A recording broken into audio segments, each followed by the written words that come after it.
Hello my dear friends, and welcome back to another Star Wars news update. Today we have some massive live-action rumours. I am putting major emphasis on the word rumour. The source for most of today's updates is rather hit and miss. That being said, they have gotten some things right in the past, but do take it with a pinch of salt. We begin with The Acolyte.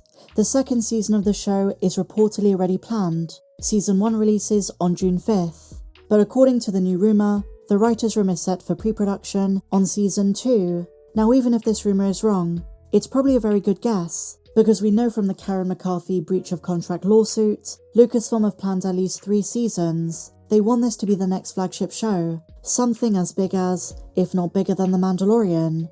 It's a very hefty and optimistic goal, who knows, but apparently Season 2 is in the works.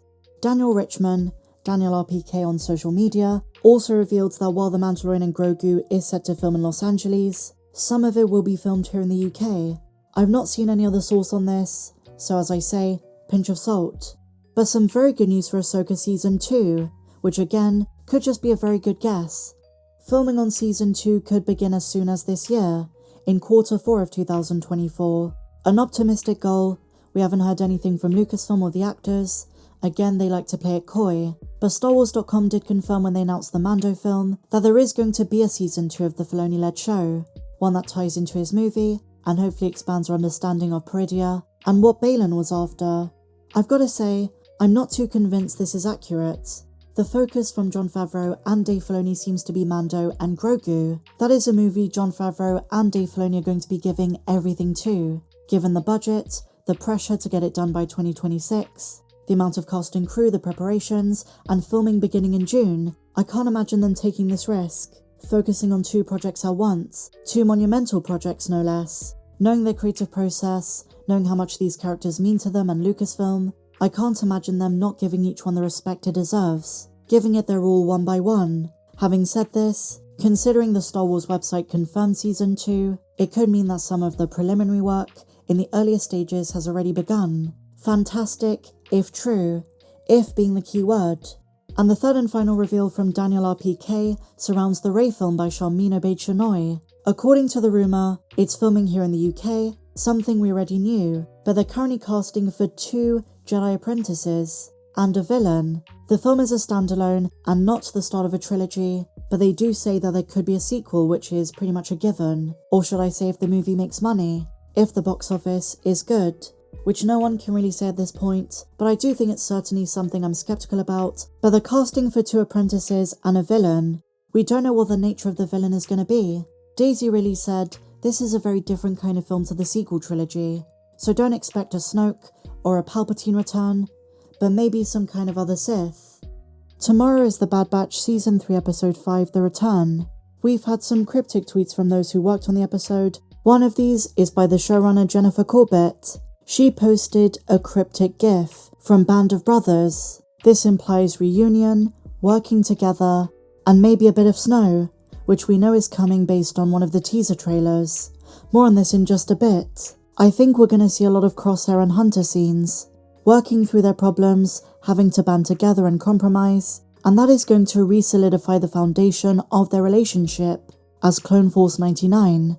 But one thing that we do know is the runtime on this one is 1 minute longer than last week's episode.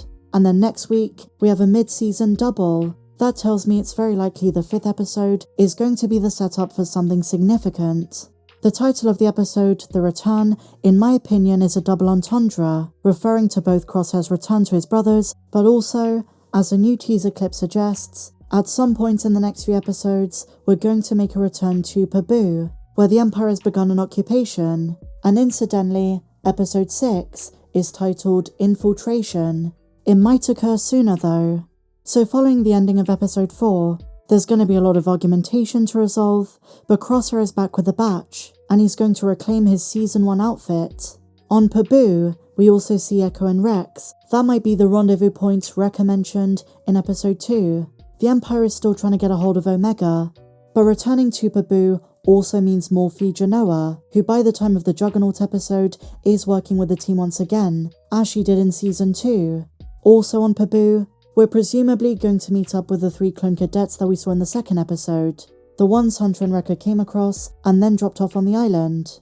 In the meantime, before the Empire is going to invade, they're taking it easy and settling down, spending some time not being soldiers in a life that doesn't involve a fight. As I say, this is going to be short-lived. Now, to our surprise, there were a couple of huge spoilers in the clip that was posted.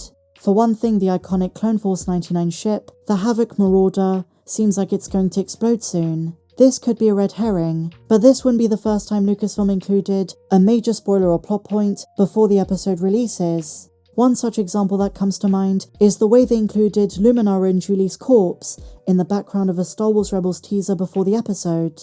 In this one, we see the Empire exploding the Havoc Marauder.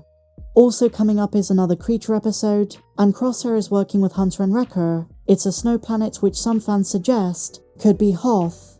Moreover, at the 26-second mark, something which caught my attention is how Hunter's armor is all black. This indicates significant damage about to occur. They can't be going on these missions forever, so I'm thinking the next few episodes are going to be very gritty, with some very close calls and near misses for Clone Force 99. And one final detail I want to point out is Omega demanding to know what she is. She presumably finds out her DNA is very important, so naturally she's going to have a lot more questions, something we as the audience already found out. But this is news to Omega. Nala Se told her if the Empire gets her DNA, she is in great danger, but she now wants to know why.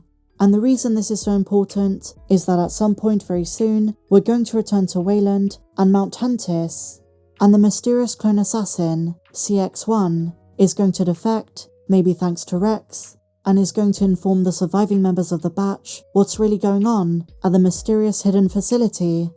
And if you remember at the start of last week's episode, when Crosshair and Omega crash land on Lao, Omega expresses interest in returning to Tantis to save other clones. They might get the opportunity to do so. We see troopers with lurker hounds searching the premises. They know how risky this is going to be, and I really can't imagine Hunter agreeing to this. Also, my dear friends, at some stage in the next few weeks, we're going to see Wolf being rescued. That is a clone we know is definitely going to survive this show with Rex. But that was basically what was revealed in the new clip.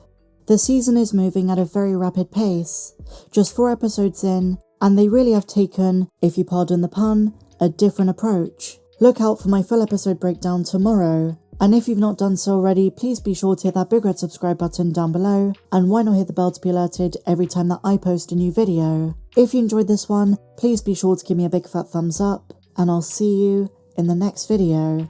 May the Force be with you, always.